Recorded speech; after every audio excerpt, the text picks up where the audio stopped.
Dear student, आज के class में हम लोग हाइड्रोजन परमाणु में चक्कर लगाते हुए इलेक्ट्रॉन के कुल ऊर्जा और क्वांटम संख्या के बीच संबंध निकालेंगे। इससे पहले हम लोग गतिज ऊर्जा और स्थिर विद्युत वैद्युत स्थितिज ऊर्जा के बारे में बेसिक के तौर पर थोड़ा डिस्कस करेंगे, अध्ययन करेंगे, क्योंकि दोनों ऊर्जा का इसमें जरूरत पड़ेगा।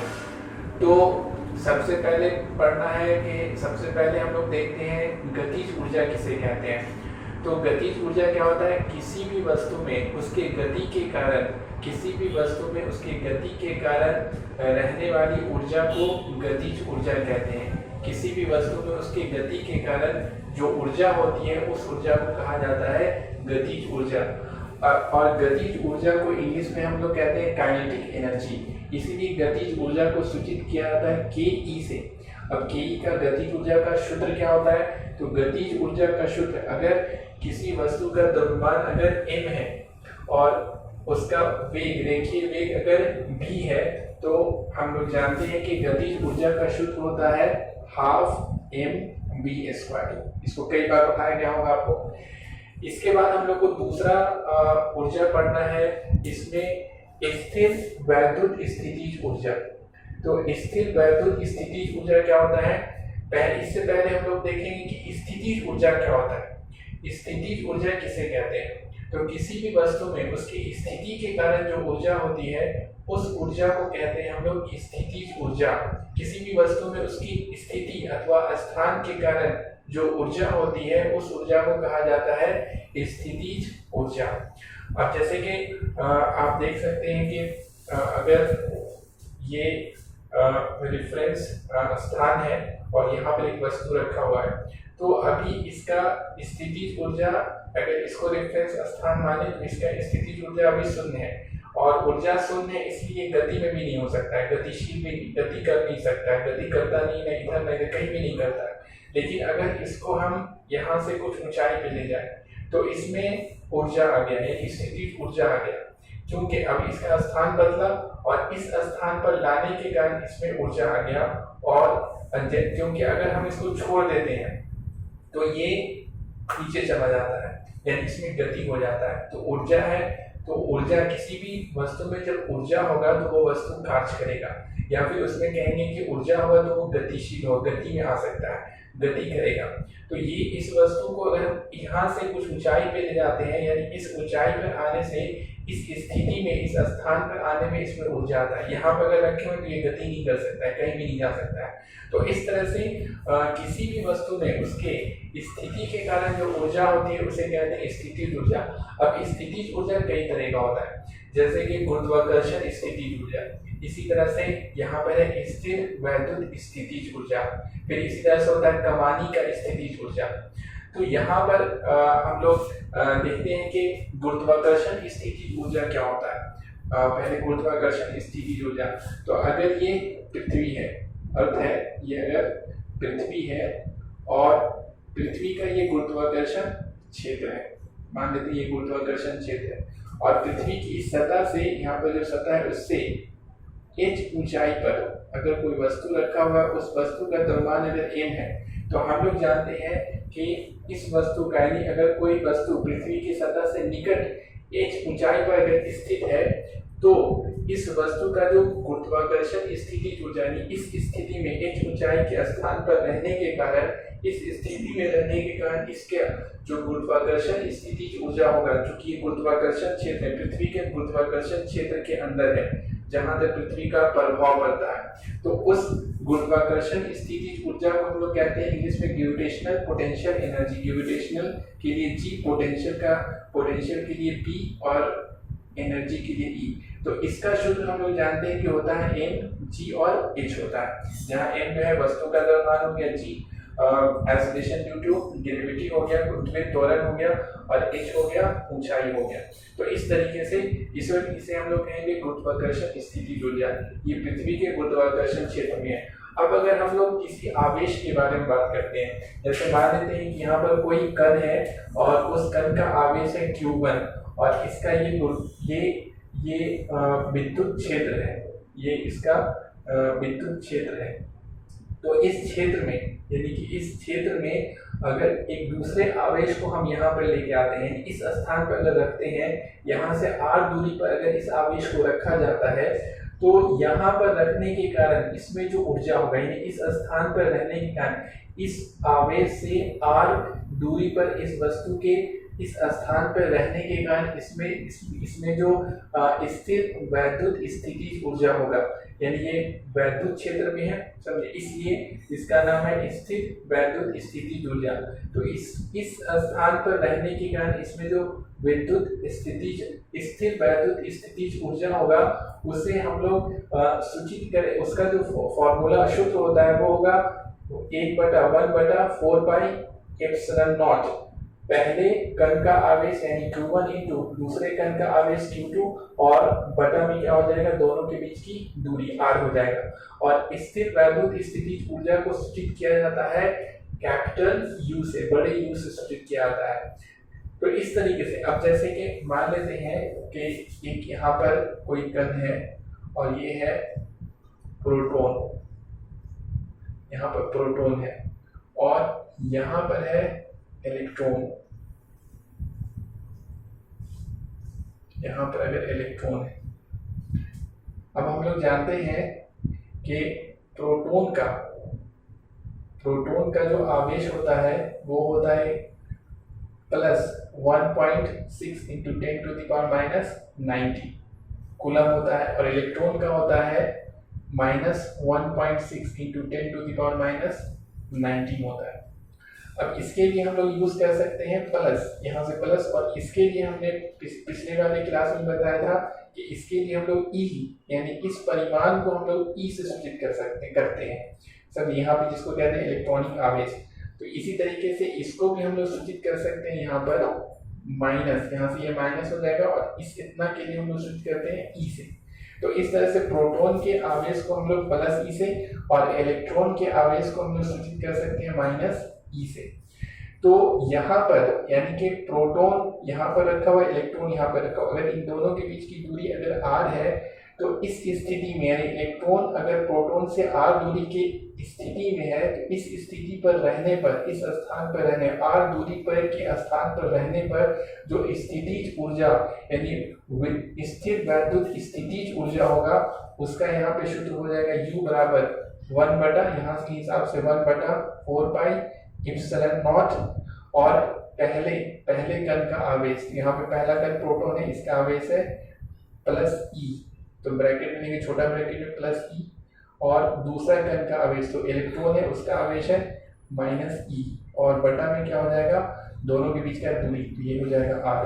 तो यहाँ से हम लोग देख सकते हैं कि ये क्या हो गया कि एक प्रोटॉन और इलेक्ट्रॉन से बने, इलेक्ट्रॉन दो कण से यानी प्रोटॉन और इलेक्ट्रॉन से बने निकाय का स्थिर वैद्युत स्थितिज ऊर्जा U बराबर हो जाएगा 1/4 पाई एप्सिलॉन नॉट, ब्रैकेट में प्रोटॉन का आवेश इंटू इलेक्ट्रॉन का आवेश बटा क्या हो जाएगा, आर हो जाएगा। यहाँ पे ब्रैकेट है, छोटी ब्रैकेट है, मॉड नहीं है, इस तरह से।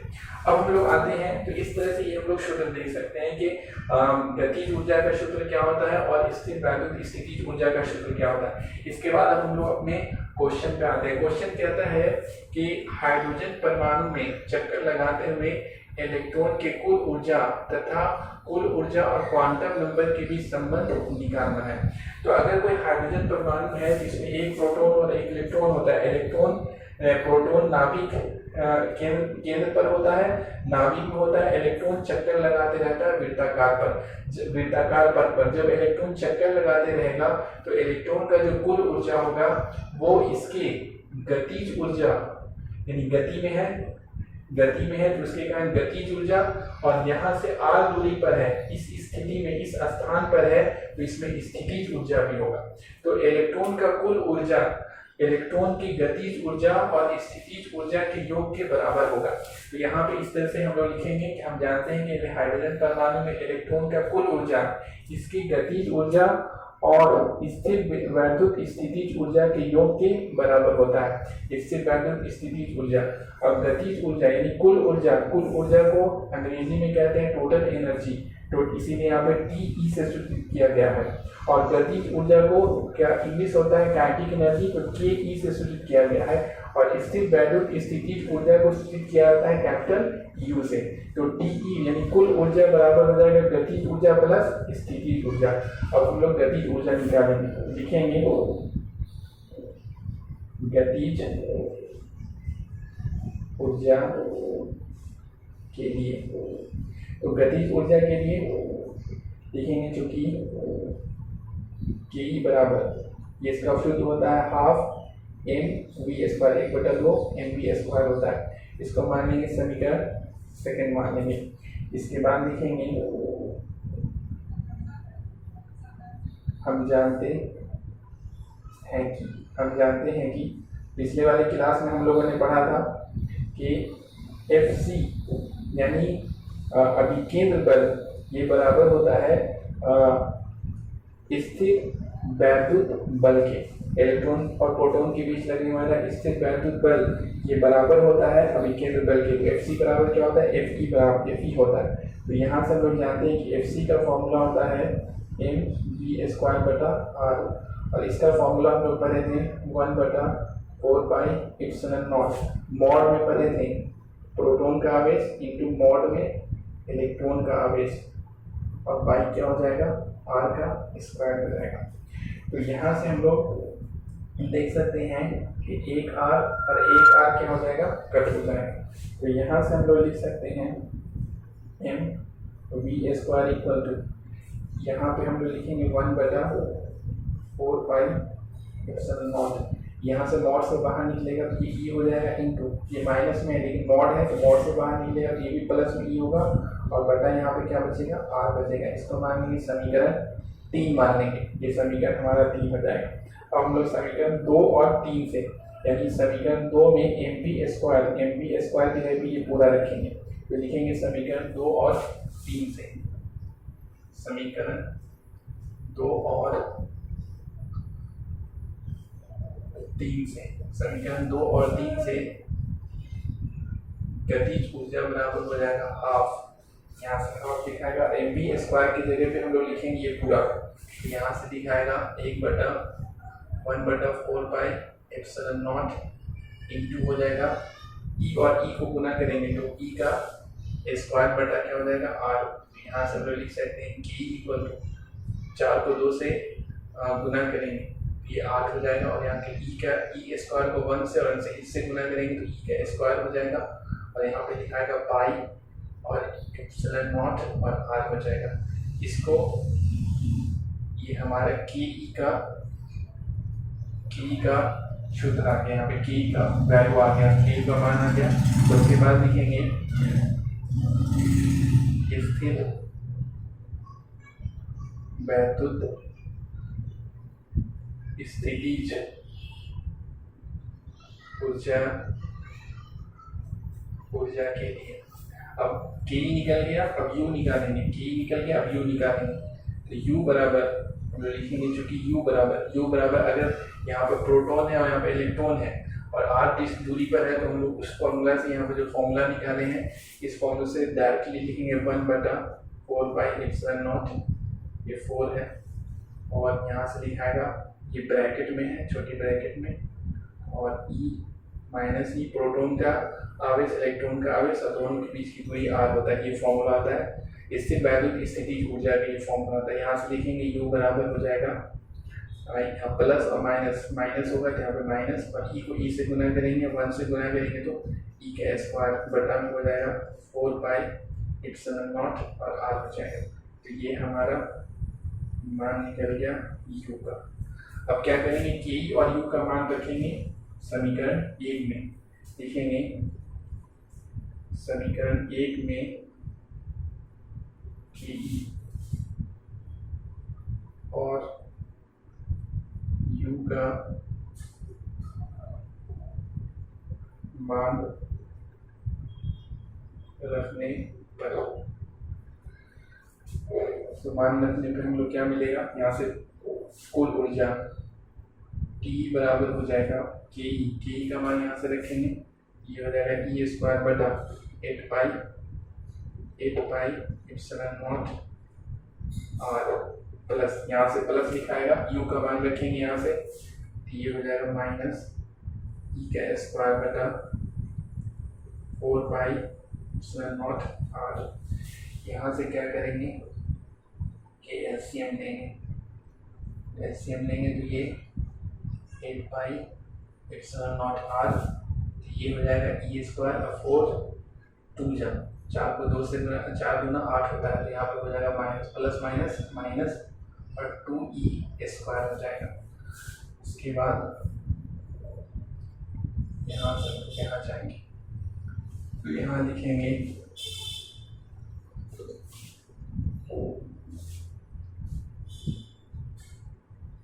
कुल ऊर्जा T बराबर ई स्क्वायर को माइनस 2e स्क्वायर से घटाएंगे, यहाँ पे हो जाएगा माइनस ई स्क्वायर बटा और यहाँ पे हो जाएगा 8 पाई एप्सिलॉन नॉट आर हो जाएगा।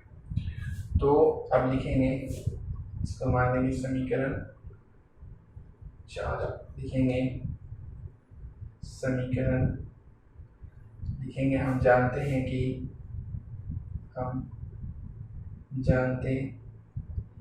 अब r का मान हम लोग जानते हैं, यानी बोर त्रिज्या, इससे पहले वाले क्लास में हम निकाले थे कि बोर त्रिज्या बराबर होता है n square h square epsilon not बटा होता है पाई ई स्क्वायर m होता है। ये हम लोग पहले वाली क्लास में ये वाला सूत्र निकाले थे। तो लिखेंगे समीकरण 4 में r का मान रखने पर, अब इसमें r का मान रखेंगे, यहाँ से ये हमारा हो जाएगा कुल ऊर्जा T बराबर हो जाएगा माइनस और ई का स्क्वायर बटा में 8 पाई एप्सिलॉन नॉट, सॉरी यहाँ पे एप्सिलॉन नॉट है और आर, तो r के जगह पे ये पूरा रखाएगा, तो यहाँ पे लिखाएगा into n square h square epsilon naught और बटा में pi E square m, pi E square m। तो यहाँ से हमारा हो जाएगा, देखिए पाई से पाई कट हो जाएगा और ये ई स्क्वायर आपस में गुना होगा, ये माइनस में ई के पावर 4 और ये m भी ऊपर जाएगा तो m बटा में लिखाएगा 8 और एप्सिलॉन नॉट गुना होगा, तो एप्सिलॉन नॉट का स्क्वायर यहाँ से लिखेंगे h का स्क्वायर और लास्ट में लिखेंगे n का, यहाँ से n स्क्वायर। तो ये हमारा मिल गया कुल ऊर्जा और क्वांटम संख्या के बीच का संबंध मिल गया। देखेंगे जहाँ E बराबर क्या है, कुल ऊर्जा है, कुल ऊर्जा, और n बराबर है क्वांटम संख्या। तो इस तरीके से क्या हम लोग देख सकते हैं कि इलेक्ट्रॉन के कुल ऊर्जा और ये क्वांटम संख्या के बीच का ये हमारा क्या आ गया, संबंध आ गया। तो इस तरह से हम लोग संबंध निकाल सकते हैं।